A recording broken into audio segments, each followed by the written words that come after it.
Estudiantes, el día de hoy voy a presentarles un nuevo tema que se llama el estudio de la célula. El día de hoy vamos a aprender acerca de este tema que está enmarcado dentro de la rama de la biología llamada citología.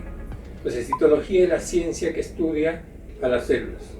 Entonces, ese estudio va a comprender todas las células vegetales y todas las células animales, así como las células procariotas y las células eucariotas. Entonces, partamos con el punto número 1, la teoría celular. En 1665 aparecen tres científicos muy reconocidos ellos por las ciencias biológicas, llamados Schwann, Schneider y Virchow. Estos tres grandes biólogos lanzan la teoría celular. ¿Y qué dice la teoría celular? La teoría celular nos indica de que la célula tiene su origen en una nueva célula. O sea, toda célula parte de una nueva célula. Y el segundo postulado que ellos dan, dicen que todos los seres vivos estamos hechos de células. Todos los seres vivos, sea pluricelulares, unicelulares, todos estamos hechos por células. Y por último, nos dice que la célula es la unidad viviente, anatómica y fisiológica, que nace, crece, se reproduce y muere. Punto número 2, historia. ¿Cómo empieza el estudio de la célula? La célula empieza en 1665 con el científico biólogo inglés llamado Robert Hooke.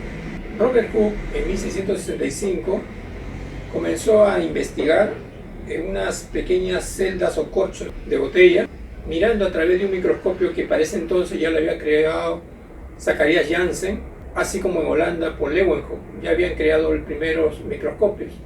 Con esos primeros prototipos de microscopios, Robert Hooke comienza a examinar y ve que en estas láminas de corcho unas pequeñas celdas. Estas pequeñas celdas él lo llama cellulas en latín, pero posteriormente se le llama celdas y luego se convierte en células.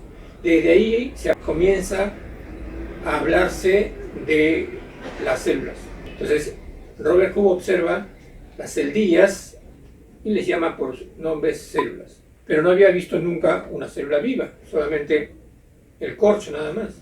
Pero posteriormente, el italiano Marcello Malpighi, a estas células, pero esta vez ya observa en el microscopio células vivas.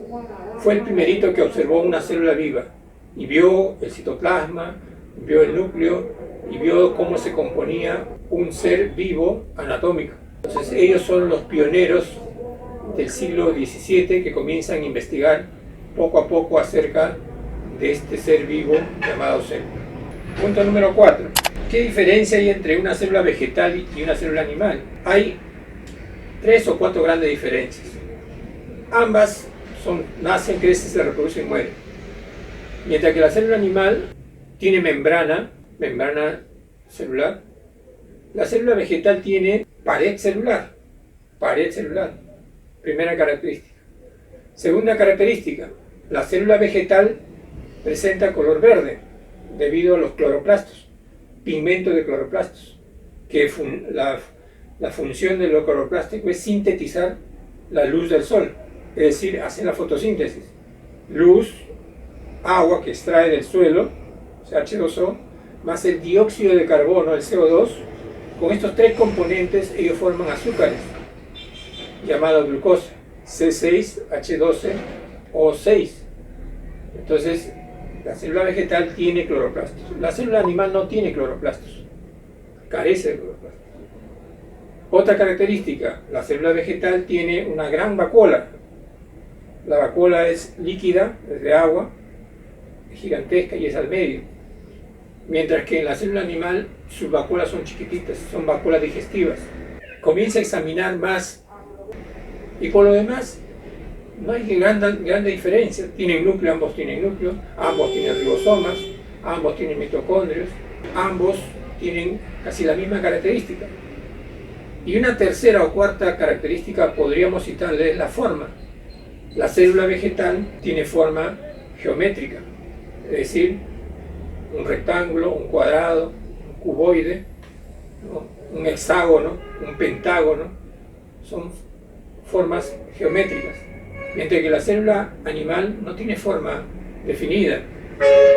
Puede ser alargadas, como los miocitos, puede ser esféricas, como los óvulos, puede ser estriada, la llaman estriada porque son las neuronas, tiene un axón y una mielina y tiene las dendritas que se expanden y son largas, y hay células cúbicas también de la piel, ¿no? Células epiteliales del tejido subjuntivo, y así tenemos variedad de células de diferentes formas, mientras que las vegetales casi todas son rectangulares, cuadradas o geométricas. El otro punto que tenía que ver es los tipos de células. Existen dos tipos de células: las células procariotas y las células eucariotas. Las procariotas son células antiguas, prehistóricas, pero existen hasta la actualidad. Se llaman bacterias. Entonces, estas bacterias o células procariotas apenas tienen una membrana que los protege. Tienen además, no tienen núcleo, tienen ADN, ARN, que les sirve para duplicarse, para hacer mitosis. Entonces muchas se mueven porque tienen un flagelo, otros tienen cilios para desplazamiento, y otros son sésiles, es decir, no se mueven. Entonces, variedad, células procariotas, realmente bacterias. Y el resto se le llaman células eucariotas. ¿Por qué le llaman células eucariotas? Porque estas tienen su sistema completito. Es decir, tienen mitocondrias, tienen vacuolas, tienen complejo de Golgi, tienen pared celular, tienen membrana, tienen núcleo, tienen lisosomas, tienen peroxisomas. Tiene todo completito. Y cada uno realiza sus funciones. Partes de una célula. La célula tiene tres partes bien definidas. La primera, la membrana celular. Esta membrana celular protege a la célula. Es una capa lipídica, porosa, que deja pasar por ósmosis y difusión, deja pasar sustancias como las proteínas, los carbohidratos, los glúcidos, deja pasar el agua, deja pasar el oxígeno. Todos esos son los componentes para que esta célula pueda vivir. Igual que un ser humano necesita agua, glucosa, proteínas, lípidos, grasas, todo eso necesitamos, igualito la célula también necesita todos estos componentes para vivir. Entonces tiene que dejar pasar. Entonces esa membrana lo protege y a la vez deja pasar y deja salir también el CO2, porque la célula tiene que expulsar el CO2 porque es nocivo. Igual que nosotros botamos el CO2, la célula también elimina el CO2. ¿Y qué requiere la célula? Oxígeno, nosotros también necesitamos oxígeno. Segunda parte, el citoplasma.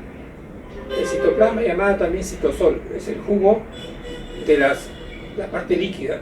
Cuando tenemos un huevo, la clara vendría a ser el citoplasma. Ahí, en ese citoplasma, están las organelas. ¿Y qué organelas, profesor? Ya hemos dicho.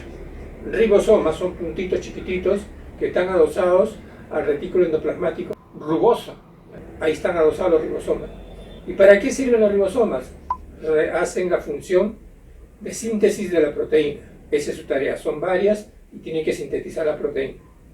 También está el retículo endoplasmático rugoso, el RER. ¿Qué más hay? Hay vacuolas, hay lisosomas, hay peroxisomas, hay mitocondrios. Los mitocondrios son varios y su función principal vienen a ser como los pulmones de un cuerpo.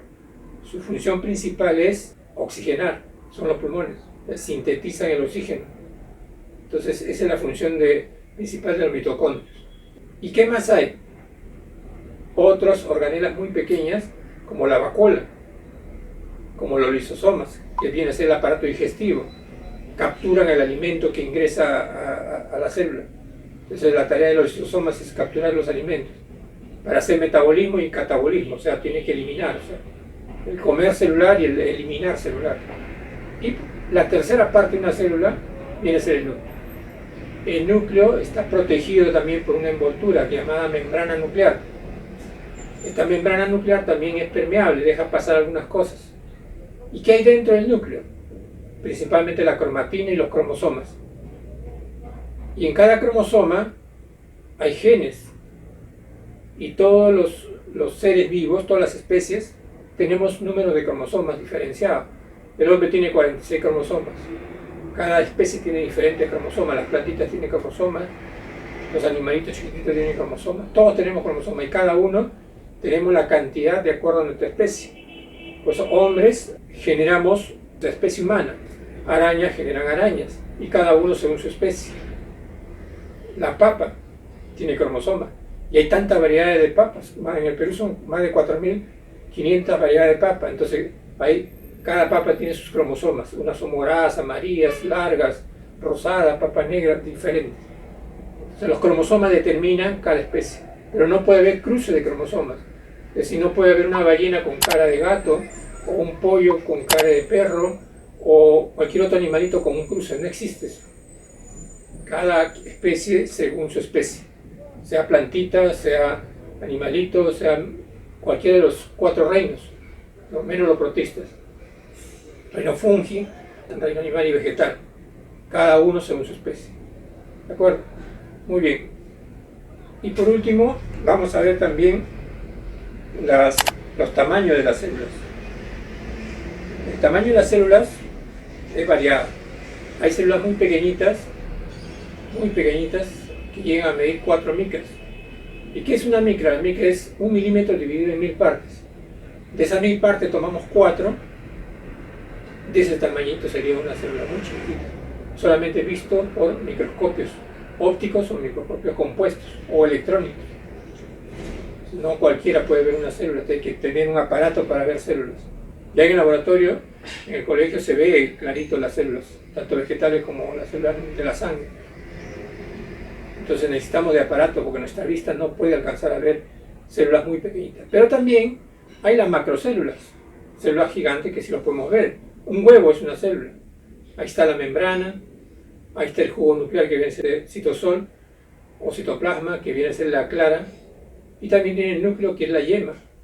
Y ahí se van a observar las distintas partecitas que les he citado, ¿no? Entonces, hay células gigantes. Una célula gigante podría ser, por ejemplo, un miocito. Miocito es el tejido muscular. El cuello de una jirafa, una hilacha, un hilo, puede medir hasta 1,20 m, todo lo que es el cuello de una jirafa. Puede medir 1,20 m, gigantesco. Y una macrocélula viene a ser el huevo de un avestruz, que puede pesar 2 kilos. Entonces, una gigante célula. Entonces, en tamaños hay variedad. Formas, ya les he dicho, las formas de las células eucariotas son muy variadas. Hay cúbicas, hay rectangulares, hay ovoides, hay redonditas.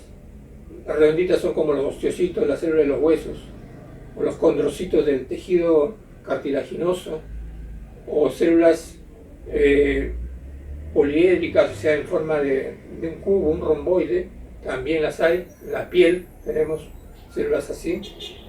Entonces, variedades de formas. Mientras que en la célula vegetal todas son geométricas. Acá no, acá hay de diferentes formas. Por ejemplo, el espermatozoide tiene flagelo, una célula que tiene flagelo. El ovoide del óvulo. Y así, hay variedades de células.